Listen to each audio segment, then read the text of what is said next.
చాలా మంచి ప్రశ్న అడిగావమ్మా. పూర్వము మనకి అనేక మంది మహర్షులు ఉండేవాళ్ళు. అందులో ఉద్ధవుడి గురించి చాలామందికి తెలిసి ఉంటుంది. వాళ్ళందరూ గో సంరక్షణకు సంబంధించినటువంటి వంశమే, అంటే కృష్ణ పరమాత్మ తాలూకు సంబంధించిన యదువంశంలో వాళ్ళే. గో సంరక్షణ అనేటటువంటిది ఆయన చేయడం వల్ల కృష్ణ పరమాత్మ దగ్గర నుంచి ఉపదేశాన్ని పొంది బ్రహ్మజ్ఞానాన్ని తెలుసుకోగలిగాడు. ఒకటి. ఉటంకుడు అనేటటువంటి ఆయన చాలా అద్భుతమైనటువంటి గురువుగారి యొక్క మాట తీసేయకుండా పరిరక్షణకి వెళ్ళినటువంటి ఆయనకి 400 ఆవులు ఉన్నాయిరా, 1000 ఆవులు చెయ్యి అన్నాడు. చదువే అన్నాడు, చెప్పలా. ఆ ఆవే బ్రహ్మజ్ఞానాన్ని చెప్పింది అని చెప్తారు. చెప్పి రెండో పాఠం అగ్నిహోత్రుడి దగ్గర పోయి నేర్చుకో, మూడోది హంస దగ్గరికి, అట్లా ఒక్కొక్కళ్ళ దగ్గరికి పంపించారు.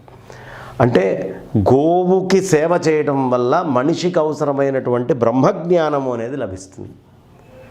జ్ఞానమే కదా, జ్ఞానాదేవత కైవల్యం వచ్చేది. సరే, ఇది పెద్ద స్థాయి.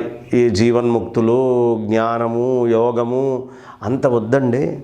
మా ఇంట్లో ఎప్పుడూ సమస్యలమయంగా ఉంటుంది అంటే, నాయన నీకు ఏ గ్రహస్థితి బాగుండకపోతే దానికి సంబంధించినటువంటి ప్రతిగా ఆవుకి తీసుకొని వెళ్ళి అన్ని పెసలో, శనగలో, బొబ్బర్లో కొద్దిగా పెట్టినట్లయితే నీకున్నటువంటి గ్రహదోషాలన్నీ పోతాయి. ఎందుకు పోతాయి అంటే, ఆవు లోపలే సమస్తమైన దేవతలు ఉన్నారు.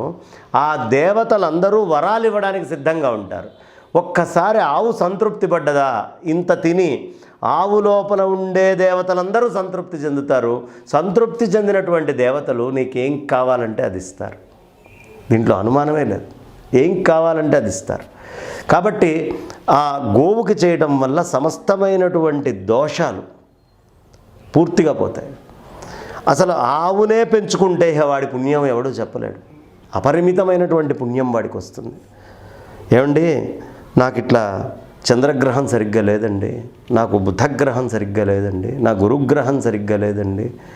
నీకు ఏ గ్రహం బాగుండకపోయినా ఆవు దగ్గరికి వెళ్ళి ఆ ఆవుని చక్కగా గంగడోలు నిమిరి, అంత ఆవుకి తినటానికి యోగ్యమైన, చాలామంది పెట్టేయండిరా అని ఈ మధ్య టీవీల్లో ఎవరు పడితే వాళ్ళు ఆవుకి బెల్లం పెట్టండి, అది తెలిసి తెలియనటువంటి మాటలు. ఏ ఆవుకి పెట్టాలి? అప్పుడే ఈనినటువంటి ఆవుకి బెల్లం పెట్టాలి. అదే కడుపుతోటి ఉన్నటువంటి ఆవుకు పెడితే అబార్షన్ అవుతుంది. ఇది తెలియకుండా ఇష్టం వచ్చినట్టు టీవీల్లో చెప్పడం, మాకు మా గురువుగారు చెప్పారండి, మా అయ్యగారు చెప్పారు, అందుకని మేము తీసుకొచ్చాం, ఆవుకి బెల్లం పెట్టాలి. ఏది పడితే అది ఆవుకి ఎలా పడితే అలా పెట్టకూడదు. ఏ ఆవుకైనా పెట్టగలిగింది గడ్డి. అలా అని అరటిపండ్లు తీసుకురావడం, వరుసగా అరటిపండ్లు పెట్టడం. అరటిపండ్లు ఒకటే కాదు, ఇంకా అనేక రకాలైనటువంటి పదార్థాలు ఉన్నాయి. తోటకూర తీసుకొచ్చి పెట్టండి ఆవుకి, అన్ని దోషాలు పోతాయి. అసలు గ్రహ దోషాలేంటి, ఈతి బాధలేంటి, అనారోగ్యాలు కూడా పోతాయి. ఆవుకి సేవ చేస్తే పోని రోగం లేదు. విశ్వాసంతో నమ్మకంగా చాలా కాలం చేస్తే ఆవు దాని ఫలితాన్ని అది ఇస్తుంది. కాబట్టి నేను అయ్యా ఎప్పుడూ పలానా గుడికి వెళ్ళేవాడిని, వాళ్ళ గుడికి వెళ్ళలేకపోయాను. గుడికి వెళ్ళలేకపోయావా? ఆవు దగ్గరికి వెళ్ళు.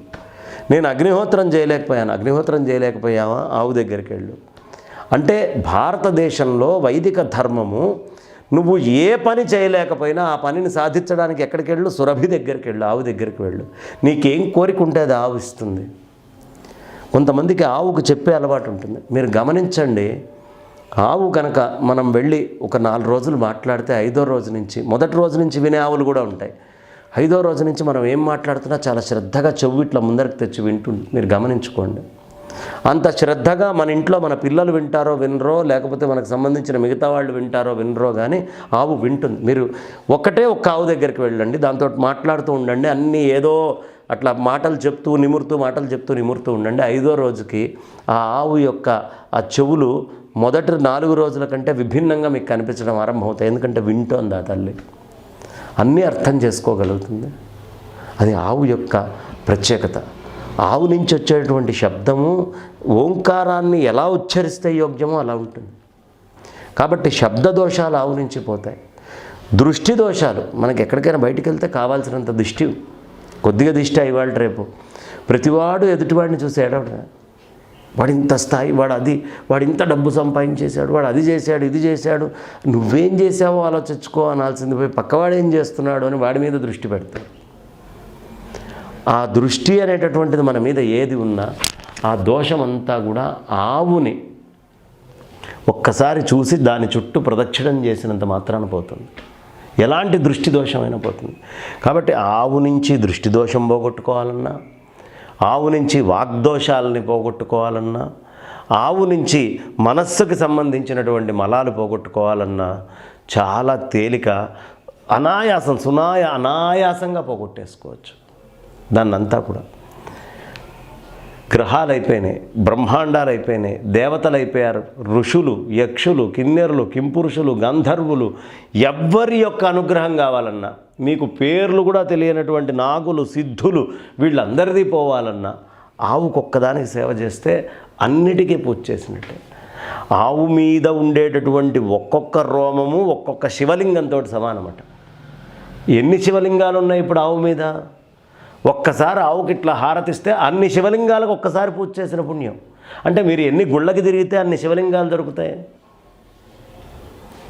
శివయ్యకి ఇష్టమైనటువంటి అభిషేకం క్షీరమే కదా. ఆ క్షీరం ఎక్కడుంది? ఇక్కడ తయారవుతోంది. అంటే ఆయనకి ఇష్టమైంది ఆయన తయారు చేసుకునే ప్రదేశానికి ఎంత ప్రాధాన్యత ఇస్తాడు ఆయన? అది పరమేశ్వరుడు ఆయన చూపించే విభూతి. గోవుని చూస్తే చాలు కృష్ణ పరమాత్మ, ఆ విష్ణువంశం మొత్తము అంతా కూడా సిద్ధిస్తుంది. గోవుని చూస్తే బ్రహ్మ ఇదైపోతున్నాడు. గోవుని చూస్తే అమ్మ ఆనందానికి ఆనంద పరవశురాలైపోతుంది. గోలోకమనో లోకమన్నే పెట్టుకున్నాడు కృష్ణయ్య. రాధా సమేతుడై గోలోకంలో ఉంటాడు. ఇదంతా గోవు యొక్క గొప్పతనం. ఒక్క గోవు దగ్గరికి వెళ్ళు, మనస్ఫూర్తిగా భక్తిగా దాని ముందు నిల్చో, శ్రద్ధగా దాన్ని ఒకసారి పూజ చేయి, దాంతో 4 మాటలు మాట్లాడు, ప్రదక్షిణం చేయి. సమస్తమైనటువంటి విశ్వానికి, బ్రహ్మాండాలకు, ఒక బ్రహ్మాండానికి కాదు అనంతకోటి బ్రహ్మాండాలని నువ్వు ఒక్కసారిగా నమస్కరించుకొని ఆశీస్సులు తీసుకున్నట్టే. అందుకని గోవు దగ్గరికి వెళ్ళాలి, గోవుకి చెయ్యాలి. ఏ చిన్న సమస్య నుంచి పెద్ద సమస్య అయినా జీవించి ఉన్న భగవంతుడు ఎవరైనా ఉన్నాడు, జీవించినటువంటి సమస్తమైన భగవత్శక్తులు సమ్మేళనమైనటువంటి ఒక ప్రదేశం ఏదైనా ఉంటే అది గోవు. ఆ గోవు దగ్గరికి వెళ్ళు, నీ విన్నపాన్ని చెప్పుకో, నీ మొర్ర పెట్టుకో, నువ్వు ఏడు ఏమైనా చెయ్యి, నీ కోరిక తీరటం తథ్యం. అందుకని గోవు దగ్గరికి వెళ్ళాలి. మనం వెళ్ళటమే కాదు, పిల్లల్ని కూడా గోవుల దగ్గరికి సాధ్యమైనంత మటుకు తీసుకెళ్ళి అన్ని రకాలైనటువంటివి చేయిస్తే ఉత్తమమైనటువంటి కర్మల్లో పాల్గొన్నటువంటి వాళ్ళకి ఉత్తమమైన ఫలితం వస్తుంది. గోసేవ చేసిన వాడికి ఉత్తమమైన ఫలితం వస్తుంది, దీంట్లో అనుమానం లేదు. కాబట్టి అందుకని గోసేవ చెయ్యాలి. అంటే ఇందులో ఇప్పుడు లేనిదేముంది? భగవంతుడు కావాలన్నా, ఋషులు కావాలన్నా, యక్ష గంధర్వ కిన్నెర కింపురుషాదుల అనుగ్రహం కావాలన్నా, భూదేవి అనుగ్రహం కావాలి. భూదేవికి కష్టం వస్తే గోవు రూపంతో విష్ణుమూర్తి దగ్గరికి పోతుందట. అంటే గోవుని చూడంగానే విష్ణుమూర్తి కదిలిపోతాడు, వెంటనే భూమిని చూసినా కదలడట. అందుకని ఆవిడ గోవు రూపంలో వెళ్తుంది విష్ణుమూర్తి దగ్గరికి వెళ్ళినప్పుడు. ఇలా అనేకమైనటువంటి దృష్టాంతాలు, తార్కాణాలు ఆవుకి మన ధర్మశాస్త్రంలో చెప్పబడ్డాయి.